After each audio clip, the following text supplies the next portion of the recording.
10 वर्षदेखि फेसन क्षेत्रमा निरन्तर सङ्घर्ष, मेहनत र इमानदारिताले बनाएको छुट्टै पहिचान मोनु शाह अब इतिहास रच्ने तयारीमा।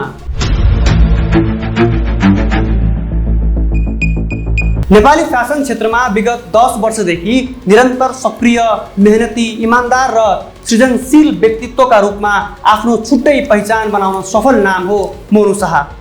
फेसनलाई केवल पहिरन र ग्ल्यामरमा सीमित नराखी नेपाली कला, संस्कृति, परम्परा र मौलिकतालाई आधुनिक डिजाइनसँग जोड्दै अगाडि बढिरहेका मोनु शाहले अब नेपाली ब्राइडल फेसनलाई नयाँ उचाइमा पुर्याउने तयारी गरेका छन्। उनै मोनु शाहको नेतृत्वमा रहेको शाह स्टुडियो एन्ड कम्पनीले नेपाली फेसन जगतमा नयाँ इतिहास रच्ने तयारी सहित ब्राइडल काउचो रनवे 2026 एडिसन 3 आयोजना गर्ने भएको छ।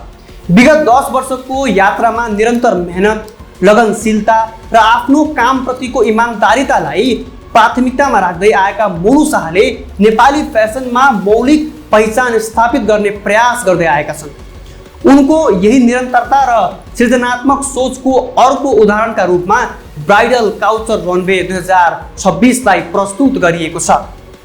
मोनु शाहका अनुसार यो कार्यक्रम केवल एउटा फेसन सो होइन, नेपाली संस्कृति, विवाह संस्कार, आध्यात्मिकता र आधुनिक काउचर फेसनलाई एउटै रनवेमा जोड्ने विशेष प्रयास हो।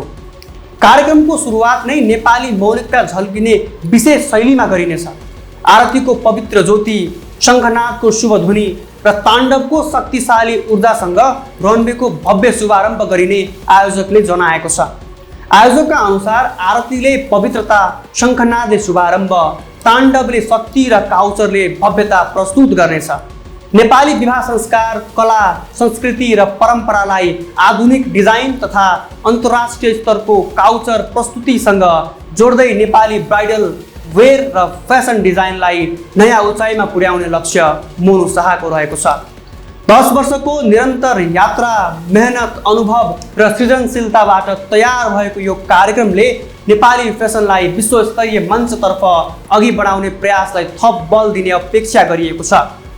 पवित्र सुरुवात, शक्तिको उद्घोष र इतिहासको रनवे भन्ने अवधारणा सहित आयोजना हुन लागेको ब्राइडल काउचर रनवे 2026 एडिसन 3 मा मोनु शाहको 10 वर्षको मेहनत, नेपाली मौलिकता र आधुनिक काउचरको भव्य सङ्गम देखिनेछ।